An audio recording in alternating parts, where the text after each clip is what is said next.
É um enorme prazer reencontrá-los com o Profissão Cultura, o programa que mostra o que é feito de bonito, de inteligente, de emocionante pelos homens que fazem cultura em São Carlos e região.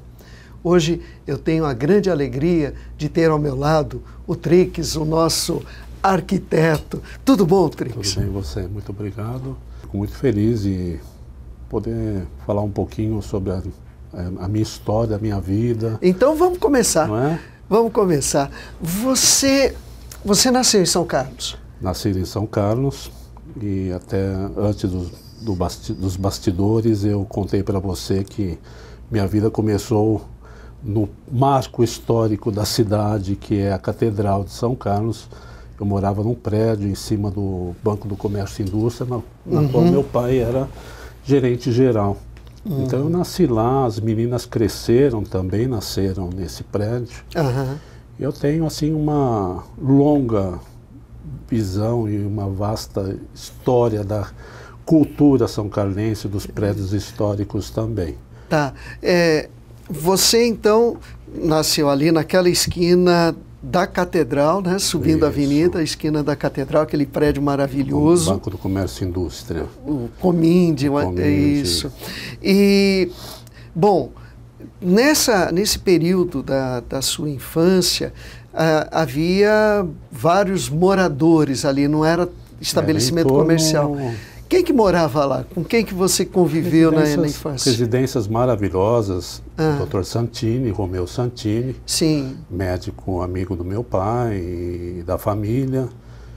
E quando eu fazia as minhas peraltices, a babá já levava diretamente para o consultório, que era só descer a escada, virar à esquerda e enfaixar o braço. Isso foram 4 vezes. Certo. Né? Dona Yolanda Salum, família super tradicional daqui de São Carlos, que faziam as iguarias árabes maravilhosas, então era vizinha, amiga também. E tantos outros no entorno, residências de famílias tradicionais da cidade. E é uma memória que fica guardada no meu coração, porque eu, como arquiteto e defensor do patrimônio histórico aqui em São Carlos, um belo dia eu estava no trânsito e a Alice Altomani ligou para mim. O Paulo e eu estamos convidando para que você faça parte de um pouco da nossa história e eu gostaria de escutar um sim e não, um não. Eu fiquei emocionado, falei, meu Deus do céu, mas que mudança radical, são 28 anos de mercado aqui em São Carlos e de repente eu vou tomar um cargo de governo que eu nunca fui assim, relacionado nessa área, né? E caiu. Eu falei, Fundação para a Memória, mas o que é? É patrimônio histórico. Eu falei, nossa, que maravilha. Aceito, vamos então, tentar. Vamos conversar a respeito disso. Você foi criado exatamente num ambiente onde nós temos algumas das mais belas construções da cidade de São Carlos, eu diria até do estado de São Paulo. Sim. Você tem vizinhos que têm uma tradição, uma cultura. Que já não existem mais. Exato. Né? Essa soma é que acabou te carregando para a arquitetura. Quando é que você decidiu que ia ser arquiteto?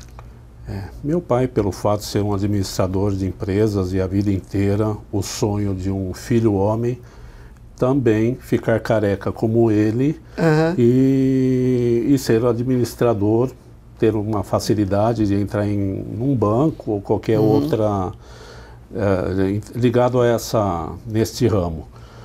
Mas eu briguei, eu falei, não, eu não gosto de números, tenho pavor de matemática, eu era péssimo na escola em matemática. E falei, eu quero ou fazer agronomia ou arquitetura.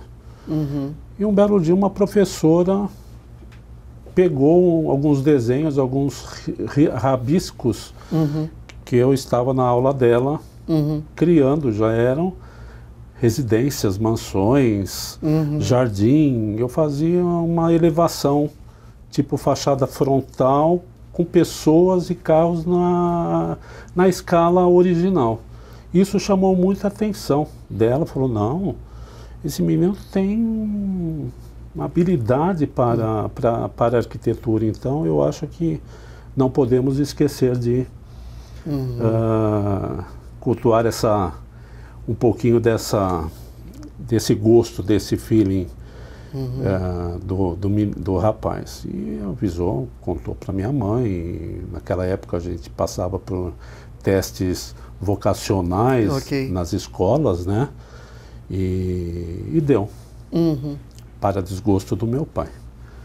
Mas eu briguei, lutei, falei, eu vou me tornar um profissional e vou mostrar para ele que é o que eu gosto, o que eu faço com prazer. E foi o que aconteceu. Você estudou em que época e em que escola? Eu estudei na FAU Brás Cubas, que hoje virou Universidade Brás Cubas de Mogi das Cruzes. Eu fiquei 5 anos, fiz a faculdade lá e depois 1 ano e meio em São Paulo.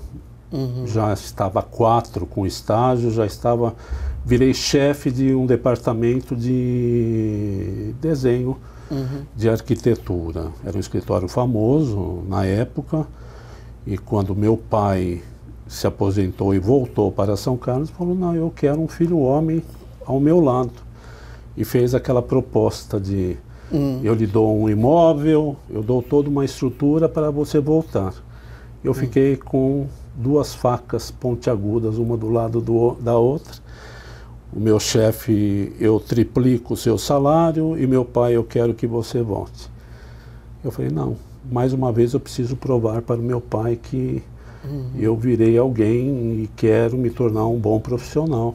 E vim para São Carlos com a cara e a coragem, montei o escritório, na época com uma sócia, e começamos super bem. Depois eu fui adquirindo asas, né? E aí ficou cravado uma história de 27 anos. Tá certo. No que você fez a faculdade, quais as matérias que te interessavam e se isso interferiu na sua obra posterior como arquiteto? Por incrível que pareça, eu era nota 10 em sociologia. Eu acho que isso tem muito a ver. Eu acho que tem. E até hoje essa professora está na USP aqui em São Carlos. Ela veio morar em São Carlos. E eu lembro um encontro de rua que eu tive com ela. Ela até comentou. Eu falei, nossa, mas era uma matéria que todo mundo queria chupar todas as perguntas, e eu ia muito bem. Mas isso foi só um comentário, né? Mas sempre odiando a matemática. Agora, criar paisagismo, eu amo paisagismo, me especializei em graduação em paisagismo também. E eu acho que é a experiência da vida. Na verdade, a gente tem que ter humildade para tudo. A gente tem que crescer de acordo com as necessidades. Sociologia e paisagismo. Bom, primeira coisa que eu acho que todo mundo está se perguntando aí. Você, nesse seu interesse pela sociologia, você considera que parte da sua obra como arquiteto tem preocupações com a sociedade, com a maneira pela qual as pessoas vivem, com qualidade de vida, com equidade? Como é que você vê isso? Eu considero isso um resgate. Na verdade, para mim, onde eu estou hoje com o patrimônio, com a fundação, caiu certinho, porque eu sou uma pessoa muito conservadora, e eu gosto de cultuar um pouco da história, da civilização, dos povos, como eles viviam. Então, a arquitetura hoje não é simplesmente tocar de acordo com o âmbito social do jeito que está, com esse crescimento exacerbado, tudo muito louco, né? Hoje não tem estilo, não tem regra, não tem história. Isso não me agrada. Então eu brigo muito quando um prédio histórico, uma residência antiga, que faz parte da imagem da minha infância, ir ao chão. Isso me entristece demais. Muito, muito, muito, mas infelizmente a gente está aí acompanhando essa loucura, né? Entendo. Todos sabem, boa parte da minha vida dei aula de história e praticamente, se nós fizermos as contas, metade das pessoas que estão vendo esse programa e que passaram, digamos, dos 25 anos, acabou sendo meu aluno de uma maneira ou de outra. Mas quando, trabalhando com a história, eu olhava para a cidade de São Carlos e falava, puxa vida, a história aqui, ela aparece de maneira concreta diante da gente. Quais regiões de São Carlos você acha que a preocupação nossa com preservação seria mais forte? Eu considero ainda o centro histórico da cidade, isso deveria ser muito mais preservado e ser mais atento e tomar mais cuidado com tanta coisa rica. E como agora na sexta-feira nós inauguramos a iluminação das fontes luminosas na Praça Paulino Carlos. E ali é um marco histórico da cidade, uma maior centralização de prédios históricos, residências de condes, de famílias da época, né? Que marca demais. Mas eu acho que tem muita coisa ainda para ser feito em São Carlos. E hoje a Fundação está empenhada agora, e chegamos na Vila Prado, que é um distrito da cidade de São Carlos, mas que deva ter todo o cuidado e a preocupação também com residências datadas da época, muito interessantes também. Vamos fazer o seguinte, nós vamos para um rápido intervalo e daqui a pouquinho a gente vai falar da guerra do jardim público, o domínio do jardim público, uma coisa que ocorreu décadas passadas, e vamos falar um pouquinho mais da Vila Prado. A gente volta já já. Voltamos com Profissão Cultura. Trix, eu, quando fiz uma rápida pesquisa na história de São Carlos, eu vi que na região onde agora está instalada a nossa fonte luminosa, revitalizada, em épocas passadas houve uma espécie de luta. O jardim público, ele antes era cercado, né? Onde foi parar a cerca do jardim público? Você tem ideia? Não tenho, mas boa observação sua, né? Porque mesmo no discurso que eu fiz, contando um pouquinho da história, me chamou a atenção pelo fato de existir uma entrada, um portal na época para você viver dentro de um jardim público. E você vê que no Brasil tudo sumiu, tudo acabou um pouco dessa... Contaram-me, e eu não sei se é verdade, que uma parte das grades do jardim público foi levada para a USP e a USP pôs aquela grade lá e reproduziu. Ou seja, uma parte daquele gradeado era a parte do gradeado do jardim público.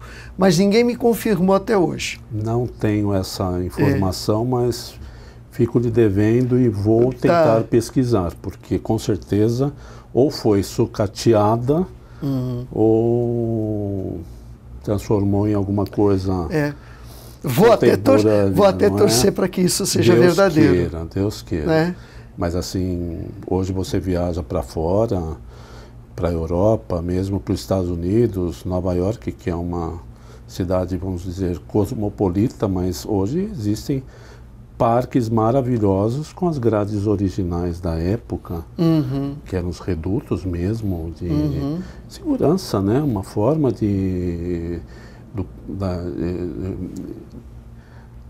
dos patriotas, né? Das pessoas civilizadas se resgatarem e ficarem dentro desses redutos, não é?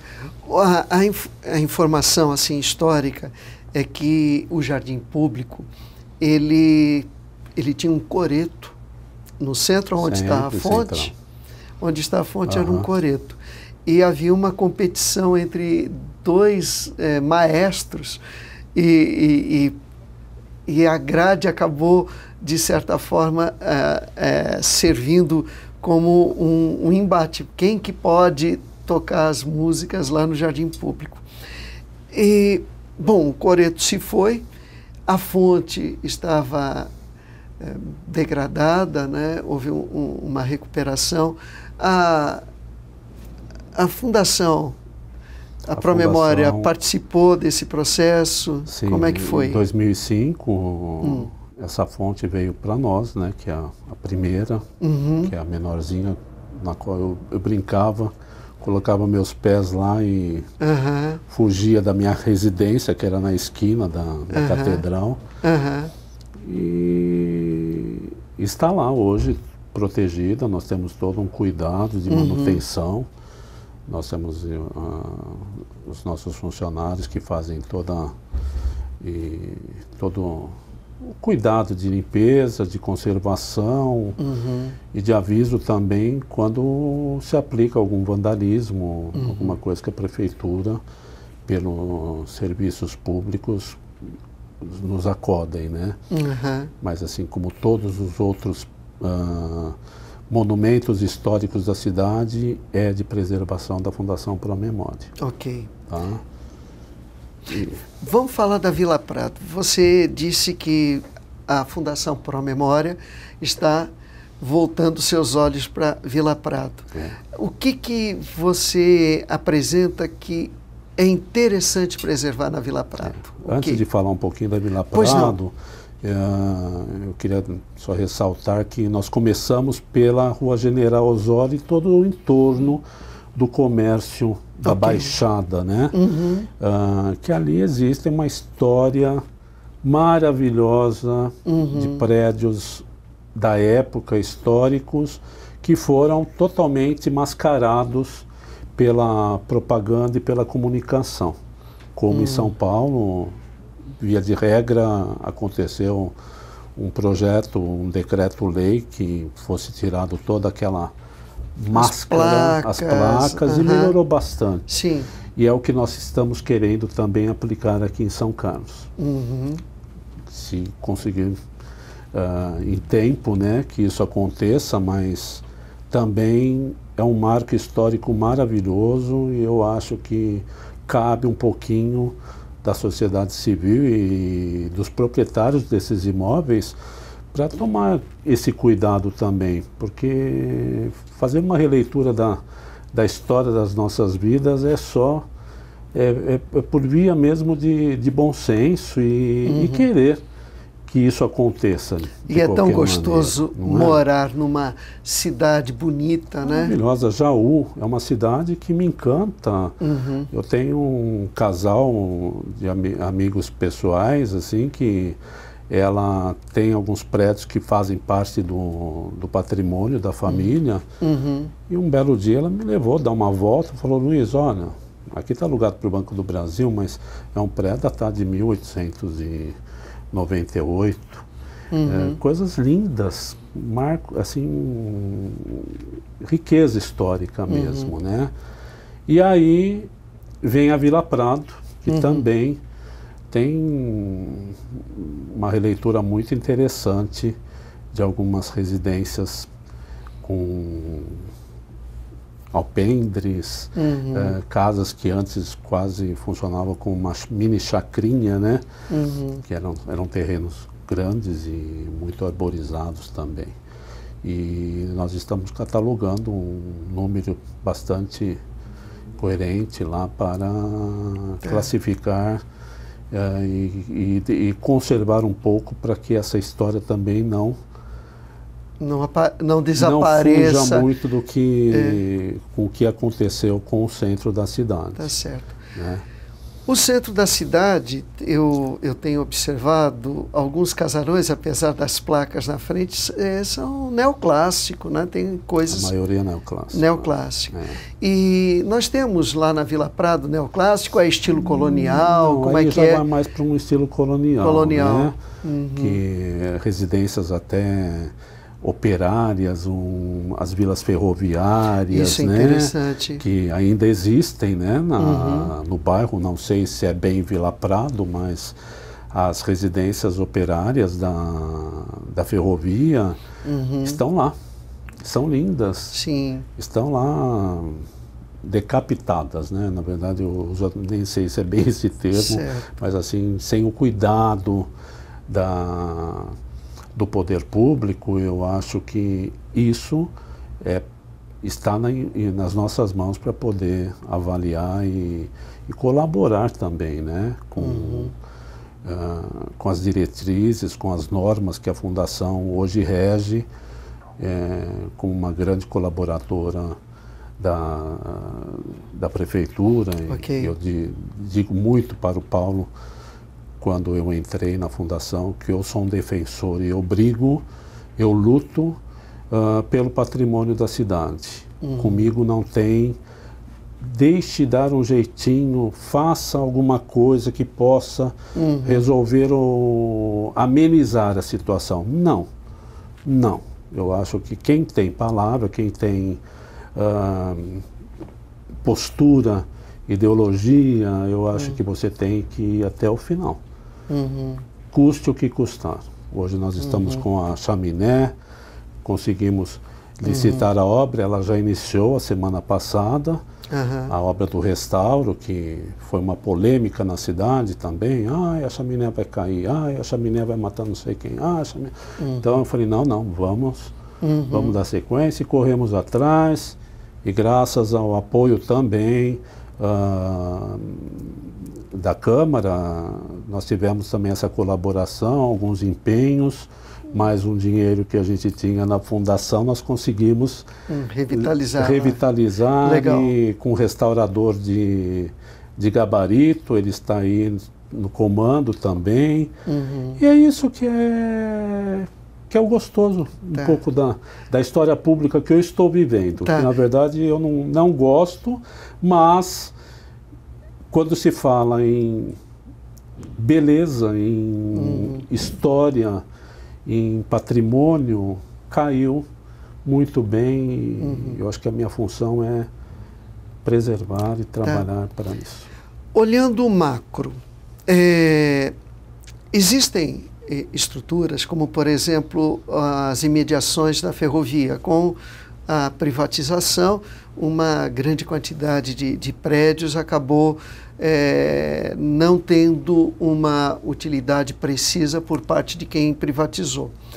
Agora, para revitalizar esses prédios, para restaurá-los, o dinheiro do município só provavelmente não daria. Não. Os governos de estado e governo federal, eles têm se aproximado para que a gente possa revitalizar essas estruturas? Nós já corremos atrás, fomos até Brasília, pedir ajuda no governo federal, secretaria do Turismo, Ministério do Turismo, né? E as coisas andam, você sabe muito bem o que nós estamos vivendo, né? Essa situação hoje que é bastante complicada, né? Mas eu tomei o prédio da FEPASA hoje, que é a estação onde a Fundação para a Memória está. Nós temos hoje o termo de cessão de direitos dela. E, então, é a guarda, na verdade, ela funciona muito mais como guarda e manutenção e todo o cuidado com um patrimônio que é da comunidade, né? E agora eu não vejo muita luz nesse túnel obscuro desse governo, dessa situação de resgatar um pouco, salvando tantos vagões, tantos trens. Você corre pedindo colaboração, mas é muito difícil, as coisas acontecem com muita dificuldade. Hoje você vê que poderia ter o trabalho de um veículo como o trem, né? Como uso, e um país que não tem mais esse resgate da história ferroviária, né? Você viaja para a Europa, você viaja para tantos lugares maravilhosos aí e vê que eles têm um cuidado, uma preocupação, e é uma pena. Eu fico muito triste com tudo isso. Tá. Bem, um país que não tem passado, ele corre um sério risco de não ter futuro também. Nós precisamos das nossas tradições para que, sabendo quem nós somos, a gente possa projetar o dia de amanhã. E, nesse sentido, São Carlos precisa muito da Fundação Pro Memória e precisa muito do seu trabalho. Trix, foi um enorme prazer recebê-lo aqui. Agradeço sua atenção. E um país que não cuida do seu passado corre o risco de não saber como caminhar para o futuro. Nós precisamos sempre desse balizamento para poder trabalhar e construir o futuro, né? E nós vamos precisar muito da Fundação Pro Memória, nós vamos precisar muito de você, Trix. Foi um enorme prazer tê-lo aqui. Eu agradeço o convite. E vou só contar uma breve história muito rápida, que um empresário da cidade foi para uma reunião na Fundação semana passada e ele comentou com a minha assessora o que é a Fundação Pro Memória, o que ela faz em benefício da cidade. Ela precisa existir? É que eu não estava lá.